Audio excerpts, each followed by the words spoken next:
अगर मैं आपसे पूछूं कि सिंह पर आरूढ़ कौन सी देवता होती है तो आप फट से बोलोगे दुर्गा देवी, है ना। लेकिन अगर मैं आपसे कहूं कि श्री गणेश जी का पहला रूप सिंह पर आरूढ़ होकर आया था तो आप क्या कहोगे? हाँ, श्री गणेश जी का पहला रूप सिंह पर आरूढ़ होकर आया था और उन्होंने सिंह पर आरूढ़ होके ही युद्ध किया था। बात बहुत पुरानी है। एक बार देवों की सभा बनी हुई थी। सारे देव बहुत ही परेशान लग रहे थे। ब्रह्मा देव थे, इंद्र देव थे, सब आए तो थे, सब परेशान भी थे। फिर भी सब एक दूसरे के बारे में अलग अलग सी अजीब अजीब सी बातें कर रहे थे। किसी को कुछ समझ में ही नहीं आ रहा था। हाँ, ये तो पक्का था कि ये कुछ अलग हो रहा है, ये कुछ अजीब हो रहा है, ये सब देवों को पता था। अन्यथा देव एक दूसरे के बारे में भला बुरा क्यों कहेंगे? लेकिन वो सब एक दूसरे के बारे में भला बुरा कह रहे थे। सारे देव मिलकर ब्रह्मा जी के पास गए। ब्रह्मा जी ने कहा, ये क्या हो रहा है? आप सब देव एक दूसरे के बारे में ऐसे क्यों बोल रहे हो? तब जाके पता चला कि देवों के बीच एक जहर फैला हुआ है। वो जहर अंदर तक जा चुका है और उस जहर के कारण सारे ही देव एक दूसरे के प्रति अलग अलग बातें कर रहे हैं जो प्रसन्नता का कारण नहीं है, जो अप्रसन्न करने वाली बातें हैं। ये था जहर ईर्ष्या का, ये था जहर मत्सर का। पता चला उन दिनों स्वर्ग में एक राक्षस आ चुका था। कैसे पता नहीं, लेकिन वो सारे देवताओं में ईर्ष्या का जहर घोल रहा था और सारे देवताओं में ईर्ष्या का जहर घुल चुका था, फैल चुका था। स्वर्ग का सारा वातावरण दूषित हो चुका था। जब ब्रह्मा जी ने मत्सरासुर को बुलाया और पूछा कि ये तुमने क्या किया, तो मत्सरासुर बड़े जोर से हंसने लगा। मत्सरासुर कहने लगा, ये तो ऐसा जहर है जो कभी बाहर निकलेगा ही नहीं। मुझे देवों पर राज करने के लिए किसी शस्त्र की आवश्यकता ही नहीं है। मैंने ऐसा शस्त्र डाल दिया है जो निकलना मुश्किल नहीं, असंभव है, क्योंकि ये शस्त्र निकालने के लिए, ये जहर निकालने के लिए किसी शस्त्र की आवश्यकता ही नहीं है। अब बताओ, अपने आप में अंदर जाकर भला इस जहर को तुम कैसे निकालोगे?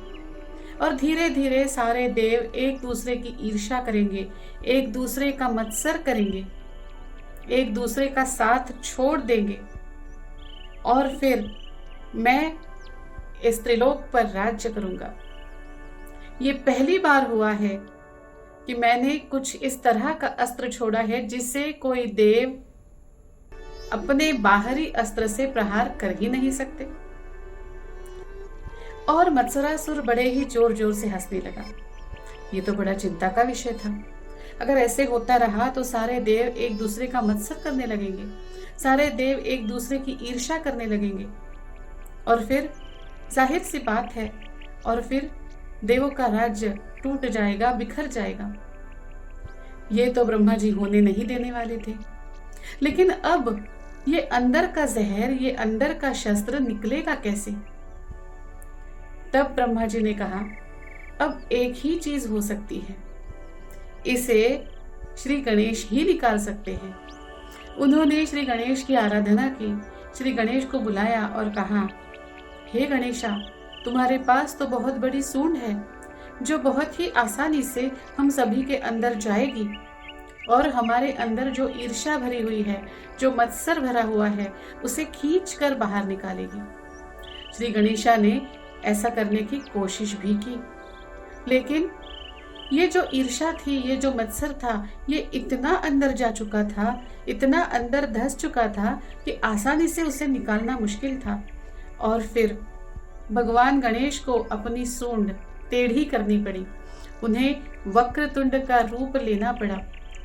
इतना ही नहीं, उन्हें सिंह का आधार भी लेना पड़ा। सिंह की दहाड़ और वक्रतुंड की वक्र सूंड, ये दोनों के साथ साथ भगवान श्री गणेश ने सारे देवों के अंदर अपनी सूंड डालकर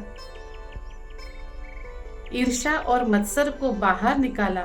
इतना ही नहीं, अपने सूंड के द्वारा अपने मस्तिष्क से देवों के भीतर ज्ञान का, आत्मज्ञान का दान दिया।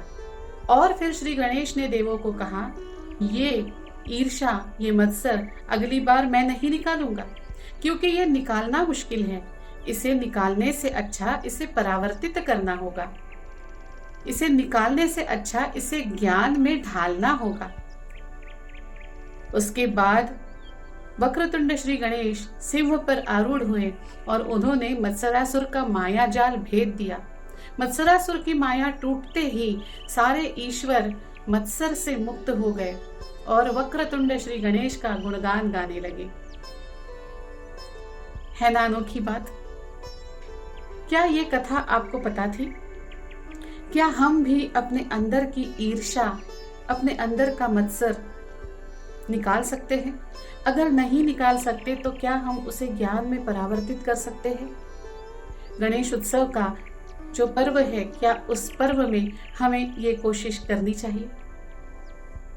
हम श्री गणेश से प्रार्थना करेंगे, हे श्री गणेशा, हे वक्रतुंडा, हमारे अंदर की ईर्ष्या, हमारे अंदर का मत्सर, हमारे अंदर का मत्सरासुर, हमारे अंदर के मत्सर का माया जाल भेद दो और हमें आशीर्वाद दो। गणपति बप्पा मोरया। इस वक्त आप देख रहे हैं अनादि अनंत यूट्यूब चैनल। ये वो ज्ञान गंगा है जिसका कोई आदि नहीं, जिसका कोई अंत नहीं। यहाँ हर यात्रा एक खोज है।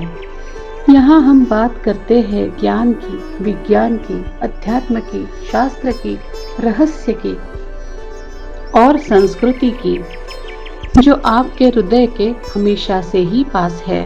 और इसीलिए इस चैनल को लाइक कीजिएगा, शेयर कीजिएगा, सब्सक्राइब कीजिएगा और अगले वीडियो का इंतज़ार कीजिएगा, जो कुछ खास होने वाला है।